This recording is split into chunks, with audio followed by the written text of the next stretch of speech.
Aujourd'hui, tu vas assister à une première mondiale. Tu vas découvrir pour la première fois un YouTuber qui dévoile son portefeuille PEA. Prépare-toi à vivre un moment historique, un événement que tu pourras raconter à tes petits-enfants au coin du feu, un événement tellement incroyable que tu te sens obligé de mettre un pouce bleu à cette vidéo dès les premières secondes.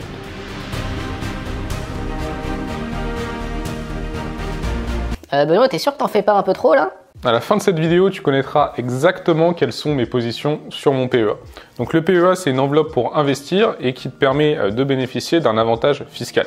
Ça te permet bien sûr d'investir en bourse. Cet avantage fiscal, il se matérialise à partir du 6e anniversaire de ton PEA. Donc à partir de la 6e année, au lieu de payer 30% d'imposition sur tes plus-values, tu vas payer uniquement 17,2%.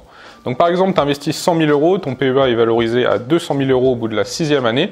Ta plus-value du coup de 100 000 euros sera taxée uniquement à 17,2% au lieu de 30%. Donc en gros, tu vas payer 17 200 euros au lieu de payer 30 000 euros. Donc c'est quand même un avantage fiscal très important. Alors pour bénéficier de cet avantage fiscal, il y a une principale condition à respecter, c'est d'investir dans des entreprises de l'Union européenne ou d'investir dans des fonds qui sont eux-mêmes investis à 75% au moins dans des entreprises de l'Union européenne. Mais Benoît, moi j'ai pas envie d'investir uniquement en Europe, je veux aussi investir aux États-Unis et sur les marchés émergents. Eh ben rassure-toi, je te comprends totalement, c'est aussi mon cas. Et je te rassure tout de suite, investir avec ton PEA aux États-Unis et sur les marchés émergents est possible. C'est possible grâce à un produit, les ETF. Donc les ETF, ce sont des fonds d'investissement passifs qui se contentent de suivre la performance d'un indice. Par exemple, en France, l'indice le plus connu, c'est le CAC 40, on en entend souvent parler dans les médias, et cet indice, il suit la performance des 40 plus grandes entreprises françaises. Alors si tu le souhaites, tu peux suivre l'évolution de cet indice en achetant simplement un ETF. L'ETF va acheter les 40 actions de l'indice en respectant la bonne pondération.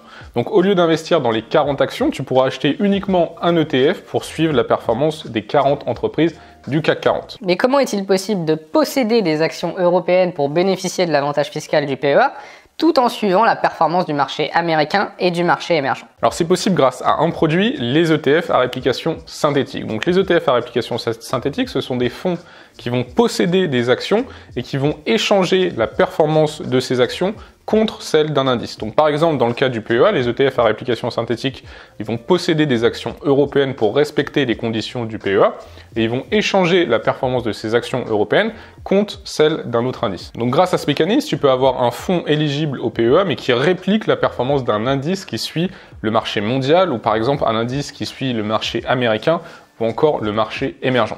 Donc maintenant qu'on a vu tout ça, soyons sérieux, on va passer à la raison pour laquelle tu as cliqué sur cette vidéo, découvrir le PEA de la légende de l'investissement, Benoît MZ. Donc ma première ligne, c'est l'ETF Amundi S&P 500. Donc c'est un indice qui suit la performance du S&P 500. Le S&P 500, c'est l'indice de référence aux États-Unis. C'est pas vraiment une surprise de voir cet ETF en première position parce que le marché américain il représente plus de 50% de la capitalisation mondiale et c'est une zone géographique qui a très bien performé sur cette dernière décennie. Alors peut-être un problème pour toi avec cet ETF, c'est le risque de change. C'est-à-dire que tu vas non seulement devoir surveiller l'évolution du S&P 500, mais aussi l'évolution de la paire euro-dollar. Donc en fonction de l'évolution de la paire euro-dollar, il va y avoir des années où l'ETF va avoir une meilleure performance que le S&P 500 et d'autres années au contraire où l'ETF va avoir une moins bonne performance que le S&P 500. Si tu ne souhaites pas subir ce risque de change, il y a un autre ETF de la BNP Paribas éligible au PEA qui couvre les variations de l'euro-dollar. Donc avec cet ETF, tu répliqueras parfaitement l'évolution du S&P 500. Personnellement, je préfère rester sur l'ETF d'Amundi aujourd'hui parce que au change actuel de l'euro-dollar, ça me semble plus intéressant. Alors attention, c'est pas du tout un conseil d'investissement et la solution la plus sûre, c'est bien sûr d'investir dans l'ETF qui couvre les variations de l'euro-dollar. Alors ma deuxième ligne, c'est l'ETF Amundi MSCI Emerging Market. Donc c'est un ETF qui va répliquer l'évolution de l'indice MSCI Emerging Market. C'est un indice qui suit l'évolution des pays émergents, principalement en Asie, mais aussi dans certains pays d'Amérique du Sud et dans certains pays européens. Alors ne pas investir uniquement aux États-Unis aujourd'hui, ça me semble très important parce qu'il y a eu des périodes économiques, notamment de 1988 à 1994 et de 2000 à 2011, où les marchés émergents ont surperformé le marché américain. Donc pour moi, c'est un moyen de lisser la performance de mon portefeuille sur le long terme. Et un peu plus loin dans la vidéo, tu vas découvrir qu'on trouve dans mon portefeuille un autre ETF qui suit également les marchés émergents, mais qui est un peu différent. Donc rien qu'avec ces deux ETF, tu peux construire un portefeuille boursier en ayant par exemple une répartition 70% S&P 500, 30% Emerging Market. Une autre alternative aussi, ça pourrait être 70% MSCI World et 30% Emerging Market. Alors la troisième ligne de mon portefeuille, c'est l'ETF Amundi MSCI Europe. Alors honnêtement, l'Europe, c'est pas vraiment une zone géographique à laquelle je crois particulièrement. J'ai bien plus confiance dans les États-Unis et dans les pays asiatiques pour générer de la performance, mais je m'en tiens aux fondamentaux et j'essaie de diversifier mon portefeuille d'un point de vue géographique. Mais Benoît, pourquoi tu n'investis pas simplement dans l'ETF MSCI World? Alors c'est une très bonne question parce qu'avec un ETF MSCI World, tu vas investir beaucoup aux États-Unis et en Europe. Or, avec mon portefeuille, j'ai pris la décision d'avoir un ETF du coup pour l'Europe et un autre ETF pour les États-Unis. Alors il y a deux principales raisons qui expliquent ce choix. La première raison, c'est que ça permet de limiter mes frais. Donc les ETF qui répliquent la performance de l'indice MSCI World, ils ont des frais un peu plus importants que les ETF qui répliquent la performance du marché européen et du marché américain. Donc c'est pas vraiment une économie très importante, mais sur le long terme, ça peut faire tout de même une différence de quelques dizaines de milliers d'euros en fonction du montant que tu investis, donc c'est quand même pas négligeable. La deuxième raison, c'est de privilégier une zone géographique par rapport à une autre. Donc en ayant un ETF pour chaque zone géographique, j'ai une plus grande flexibilité quant au montant que j'alloue à chaque zone. Donc je suis tout de même un peu moins diversifié qu'un ETF qui réplique la performance de l'indice MSCI World parce que j'investis ni au Japon ni au Canada, comme tu vas le voir avec les prochains ETF. La quatrième ligne de mon portefeuille, c'est le Lyxor Nasdaq Leverage x2. Donc c'est un ETF qui va multiplier la performance journalière de l'indice Nasdaq 100 par 2. Alors le Nasdaq 100, c'est l'indice qui regroupe les 100 plus grandes entreprises du secteur technologique des États-Unis. Alors en investissant dans cet indice, tu vas avoir principalement en portefeuille du Amazon, du Tesla, du Google, du Apple, du Facebook, du Microsoft. Rien que ces 6 entreprises que je viens de te citer représentent 45% de l'indice. Alors le Nasdaq 100, il a largement surperformé le S&P 500, mais là c'est un ETF qui se contente pas de répliquer l'indice Nasdaq 100, il multiplie la performance journalière de l'indice Nasdaq 100 par 2 et les résultats sont absolument stratosphériques.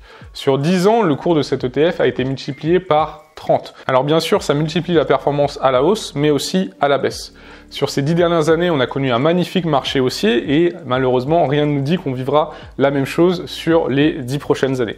Donc en cas de crise, les pertes elles peuvent être très importantes. Par exemple, lors de la crise des subprimes en 2007-2008, cet ETF avait perdu plus de 70% de sa valeur.